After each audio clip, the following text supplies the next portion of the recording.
Green Man! Green Man! Green Man! Green Man! Green Man! Green Man! Green Man! Holy YouTube video, Green Man! Hey folks, it's me again, the Grey Man. I'm going to do a couple of competition entries actually today, so yeah, let's crack on with these. I'm normally lazy. It's like, oh, I've got to look for this comic, I've got to look for that comic, and I knew where these were, so let's start off with this one for Comic Book Fever. I'm sure it's worldwide, otherwise I wouldn't be doing a video for it now. I could be wrong. If I'm wrong, so what? I'll prize tag someone if I happen to win. So Comic Book Fever, I can't say much about him, to be honest. I've got so many channels that I watch. I can't recall anything about Comic Book Fever other than the fact he's got a competition going on. And the trouble is, even ones I do remember, I get them mixed up. So I'm not going to try and say, well, I'm sure he's got loads of good content. So the link is down below to his competition. Make sure you sub him when you're there. I'm not sure what he's going for, 200, 300, 1,000, whatever, some milestone. But go and support him anyway. And when I say support, actually, this is something I want to bring up. When I say support, actually watch these videos and comment on some videos and like the videos. It's a lot of people who sub people up and don't ever watch their videos, it seems to me. I try my best to watch as many videos as I can when I'm an unemployed bum, so I'm sitting at home all day. It's easy obviously for me because I'm an unemployed bum, but you know, try when you add some people, try and look at their videos every now and again and leave a comment. And these silent watchers, don't do that. Like and just leave a comment, even if it's just cool comics. Enjoy reading those is what I sometimes do if I can't think of anything else to say. But just to me, it's encouragement, because I personally, like when I'm watching all these videos and commenting on all these videos, and I find I get hardly any comments on my videos, and it's just like, it just gets me down, you know. So just for my mental health, just if you've watched my video, leave a comment. Right, anyway, for everybody's mental health, like if you're watching people's videos, comment on them, yeah. And then just, whatever, do what you want to do. Well, you're going to do it anyway. But anyway, so this, I don't know why I've gone off on a tangent here. Sometimes my brain thinks up things that I shouldn't. Right, so Comic Book Fever. I've already said that 5 times. He wants to know your favourite big book. Oh yeah, I remember Comic Book Fever now. He has an interesting speech pattern. Sort of, I don't know if this is his normal voice, but I think this is the guy. He talks all funny, like, kind of like, I don't know. I don't know. I'm shutting up now. See, I told you I shut up. My mouth says things it shouldn't say. You want to see your big books? Your favourite big book? That's what he wants to know. Let me get on and show you some big books. Right, so to be honest, he was showing off some really large ones. I don't have any of those kind of books at all. Never even seen them. I thought I saw one in a comic shop a while back, but I've never seen them on the shelf, never picked them off the shelf. I'd love to have the giant size. Was it Superman Muhammad Ali? I think that's the giant size one. But I've not ever seen any of those. All I've got is like the odd 80-page giant and the 100-page giants. And one of the books I'm collecting at the moment is I'm trying to get 100 to 200 of Brave and the Bold. I'm still about 3 short. I've not really been searching them down that much. I could have just picked them up and finished it off, but I've not really been cracking them. And I'll just show you the bloody books. So Brave and the Bold, they did a couple of 100 pages. So I'll just show you some of these covers because they're all cool. This is just a straight up back cover. Stay back, nobody lays a hand on my partner while I'm around. So Batman and the Joker, death has the last laugh. But these, from now, are the kind of ones that I do like more because they put a few stories and then you've got a little panel, for each story. So that, to me, that's a cover that just screams, read me, look at me, here I am on the shelf, come and have a look. That kind of thing. You got all the black stuff up the top. DC 100 super spectacular pages, only 60 cents. Then you got the Brave and the Bold, and you got the names of the people who are on it, and then you got little storybooks of every bit that's going on. So you got Aquaman and Hawkman there fighting some kind of undersea creature. The Silent Knight with an arrow whizzing past his face. Batman and Green Lantern being attacked by some guy with a lantern actually. And then you got the Impossible Escape with Mr. Miracle and Batman looking into a sarcophagi with somebody at the top there with a massive sword looking down at them. Yeah, ominous stuff. We found it, the secret of immortality. Yes, but now you two will remain trapped here forever. And even at the bottom you've got extra, a gallery of Batman's famous co-stars. There's so much going on. These are the kind of ones that I like. So, Batman and the Metal Men. Shout out to Roger, he loves his metal men. But in this one, the 50-story killer, Batman gets fired as the... he was like ever employed in the first place, but he gets like told to hang up his cape because the metal men are now in charge. The metal men are the heroes that Gotham needs. You passed it, Batman. So it just says Batman fired, metal men in. New crime squad takes over, and all the people are cheering at the metal men as they're standing on the steps of the town hall, and Batman just sitting there looking so deep. Oh no! It's like, no, I'm just going to sit in my bat cave from now on. Like, you know, unwanted and unloved. Like, Hawkman's fighting some manner of beast there. You can see that, I should think. And then what's in the next panel? You got the Viking Prince. At the bottom there, you got Speedy and Green Arrow, and there's guns pointing at them from all angles there, so that's cool. Another one with everything going on. Have a look at the beauty on that. So much goodness on display. We killed Batman and no witnesses. The corpse that wouldn't die. Yeah, this one is really crazy story. I'm not sure if this is quite Silver Age, I'm not sure, but I call it Silver Age madness anyway. The stuff that happens in Silver Age comics is just way out there. Batman is literally killed. Atom shrinks down to micro size and bounces around in Batman's brain to create synapses, like, you know, fire synapses up. And basically he rides Batman as kind of a Batman puppet to go and take out the people who have killed him.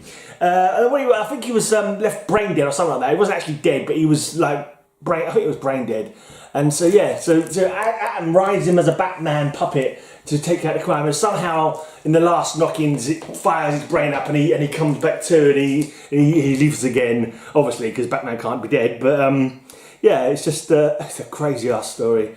And then we got the challenges, is that fighting a giant octopus. Yeah, you got to have purple octopuses. Do they actually have purple octopuses? I always thought octopuses were kind of orange. And then we got Solomon Grundy. I think this is a classic actually. I wish I had the original. I think this might be the first appearance. I'm not too sure now. No, it wouldn't be the first appearance, because the first appearance I read the other day actually, and another reprint book. It was the original Green Lantern was his foe, wasn't it? There's an early appearance of him anyway, fighting Dr. Fate and Hourman, a couple of JSA luminaries. And then in this one, he teamed with the Spectre. And look at him there, he's in the arms of a statue that's come to life. It's about to plunge a dagger into his chest. He's about to be sacrificed by this killer statue of Shiva, or whoever it is. Certainly got a lot of the look of Shiva, but it looks like a male face rather than a female face. But maybe they didn't want to depict boobs, even on a statue in a book of this age. And then we got, I think this is, if this is the story I think it is, I can't remember now, against Copperhead. That's another one of those really crazy stories. The Coils of the Copperhead. I think I might have this, the original as well now, of this one. I think it's the first appearance of Copperhead. And the story is just crazy. And actually, I don't think it is, though it is, yeah, it's Wonder Woman and Batgirl. And for some reason, the plot to capture Copperhead involves Batgirl and Wonder Woman pretending to be in love with Batman and fighting against each other to get Batman's attention and to make Batman fall for them. I think the idea being that the Copperhead is in hiding and he'll only come out if he thinks Batman's distracted. So they're pretending this situation so that they think Copperhead will come out and be cool. I think that was kind of the crux of the matter. But in all the shenanigans, Batgirl and Wonder Woman decide they do really love Batman, and they are really fighting for who Batman will go on a date with or whatever it was. It's some super Silver Age madness. But yeah, it makes for a good addition to that cover. There's another 100-page giant there. Sergeant Rock. Mockingbird, The Secret Six, I believe the Becca program, and the Viking Prince fights another purple octopus. I wonder if it's a DC, what's the word? DC, protocol that whenever an octopus is depicted, it must be purple. It's like, no, you only get purple octopuses around here. Don't you be showing no orange octopi or any other kind of colour of octopi. Is octopi the correct word? I don't know. Octopuses? Probably not, no, I don't think that one's right. Right, now finally, this is the one I've actually chosen then to be my proper entry for my favourite big book. It's an 80-page giant, it's another Silver Age bit of madness, and I just love this because it's so silly. It's Jimmy Olsen number 95 from September, so it's probably before I was born, a couple of years before I was born, this one. It's not in particularly good nick, but it's just so silly because it shows, it's like a, it's compiling earlier stories of different costumes, different get-ups that Jimmy Olsen is dressed up in to, normally to fight crime actually, or to do some investigative reporting, or even to win the heart of Lois Lane's sister, Lucy Lane. I think it's Lucy Lane.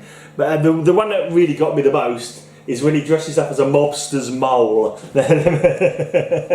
He's dressing up as a mobster's mole, yeah, to try and get the lowdown on some underhand lowdown, and he's got go-go checks as well. And also a price stamp. Jack Hammer, that's for you, mate. A lot of people like price stamps as well, actually. I don't mind them. I think they're all right, actually. It's kind of like a little bit of history when you see got a price stamp on it. But this one, he dresses up as a gangster's mole, and the gangster falls in love with him and ditches his girlfriend for Jimmy. And he takes him out on a date, and then he wants a kiss. He wants a kiss goodnight when he takes Jimmy back to his apartment. I'm not going to tell you how that pans out, what exactly happens, but let's just say the gangster does get his kiss goodnight. And I'll leave it at that. You can look up the story yourself if you want to find out exactly what happened. But it tickled me, basically, like a lot of these kind of Silver Age stuff does. A lot of Silver Age is like, I can't believe they did that. It's so daft. It's like, you have to put yourself in the mind of a 6-year-old reading it. It's like, oh, that's amazing. But when you read it as an adult, it's like, I can't believe they did that. That makes absolutely no sense whatsoever.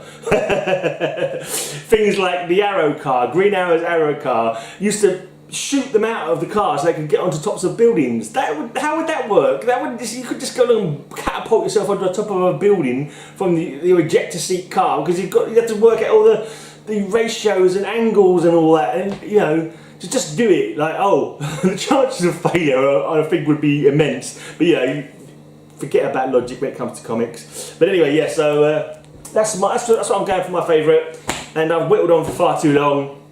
And I hope I haven't offended anybody. I'm out of here. And may all your good news... No? Can't remember it. I keep wanting to sign off. I keep wanting to find a sign-off to use. And I was going to use Superman's sign-off when he used to work for is it Galaxy News? Yeah, may all your news be good news. That's it, that's my sign-off. It's my new sign-off. Maybe not. I just wanted to add something, actually, not to do with the competition, but I picked up a couple of comics. A Facebook selling page was selling some comics, not expensive ones. A couple of Jimmy Olsen's, Superman's Power Jimmy Olsen. I'm happy to pick these up if I see them going cheap, because they're just fun, really, just silly, fun, but silly. This one's in quite good nick, actually. It's got the go-go checks. It's 100. Yeah, not worth anything really, because Jimmy Olsen's comics aren't particularly collectible. I think is there a Jimmy Olsen with the first appearance of Darkseid? I've got a feeling there might be. That one's probably worth a lot of money. It's crazy if it is. Surely the first appearance of Darkseid isn't in a Jimmy Olsen. I could be mistaken. I don't know. But anyway, there's a couple of Jimmy Olsens there. And the same guy had a couple of comics from my Superman run that I'm putting together to try and fill up. A run, basically. You know what a run is. You collect comics, or am I trying to explain to you? Why do I think you need to have it explained? Yeah. So there we go. A few Superman, a few Jimmy Olsens, and yeah.